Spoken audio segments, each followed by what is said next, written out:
dark cloud hangs over the once vibrant city of Thebes. The once lush fields are now barren, and the streets are filled with the sick and dying. King Oedipus, a beloved ruler, watches in despair as his people suffer. Determined to save his city, he seeks the help of the gods and the wisdom of his people.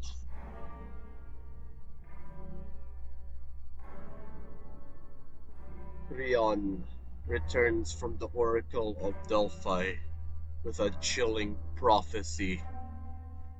The plague afflicting Thebes will only end when the murder of the previous king, Laos, is brought to justice.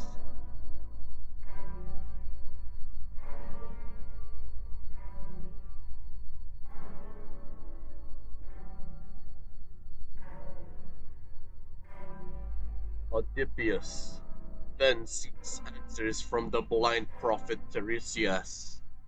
A tense exchange unfolds as Tiresias, hesitant to reveal the truth, dances around the edges of a terrible secret. The blind prophet, a dimly lit room.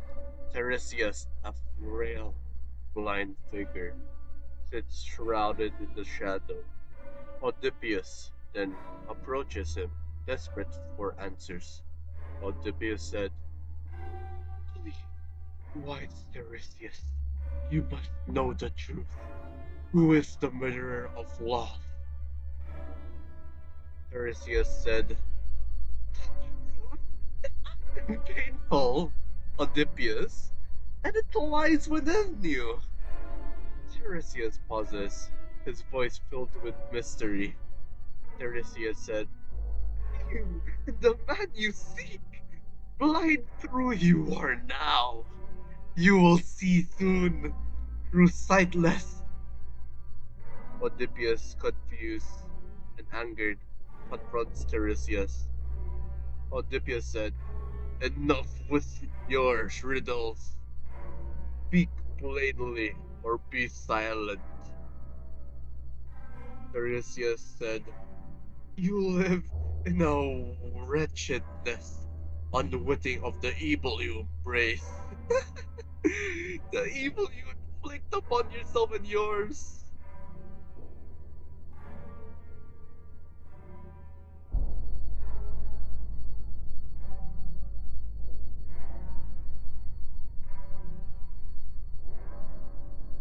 Fueled by rage and desperate need for control, Oedipus lashes out at Tiresias and Creon, accusing them of conspiring against him. His accusations, born from a growing paranoia, further isolate him from those closest to him, delaying the inevitable, revealing the true horrifying truth against them.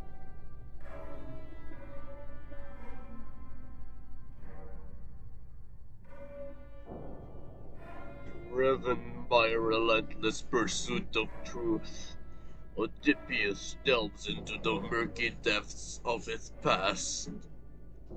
As he unravels the threads of his history, a horrifying tapestry emerges, revealing a series of tragic coincidences that culminate in a shocking revelation.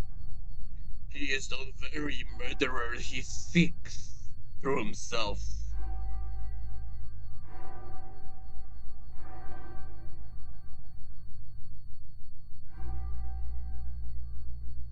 A messenger arrives from Corinth with shocking news.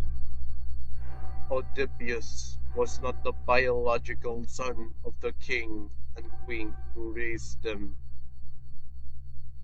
This revelation sent shockwaves through Oedipus, further unraveling the intricate web of his identity and destiny.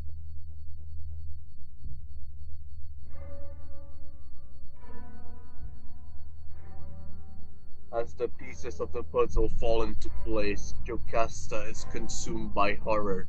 She realizes the unthinkable. Oedipus, her husband, is also her son. The man she loved, the father of her children, is the one who unknowingly killed her former husband that took her as her wife. The weight of this revelation is too much to bear, and Jocasta is driven to the tragic end. A dimly lit room.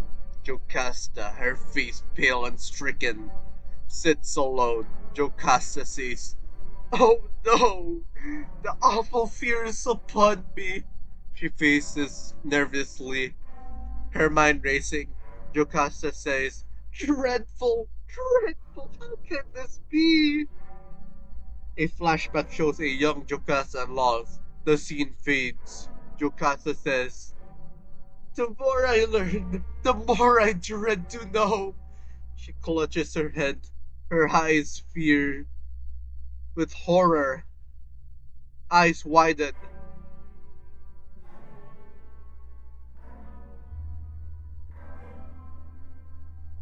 Overwhelmed by the horrifying truth, Jocasta takes her own life. When Oedipus discovers her lifeless body, his words shatters completely.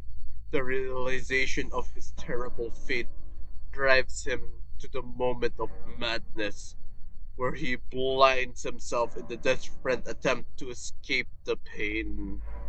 The pain.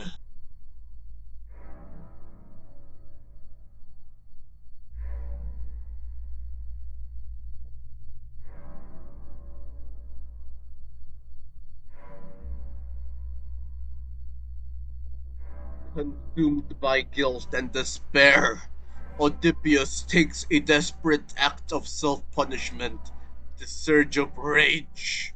He blinds himself, a symbolic gesture that reflects his metamorphical blindness to the truth of his tragic fate.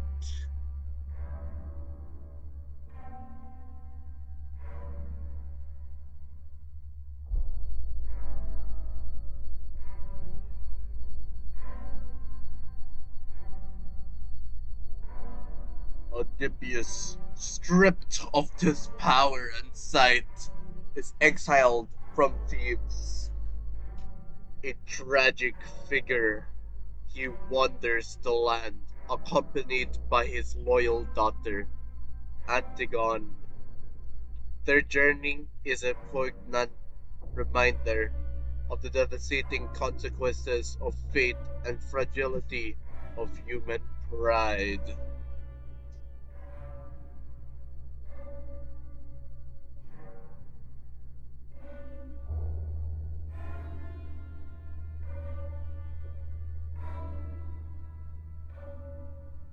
That's all for the Oedipus Rex. All about a timeless tale of fate and free will, with the consequences of hubris through his suffering. Oedipus teaches us the importance of humility and acceptance of his pride. Thank you for listening. Good evening, good morning, and good night. Goodbye.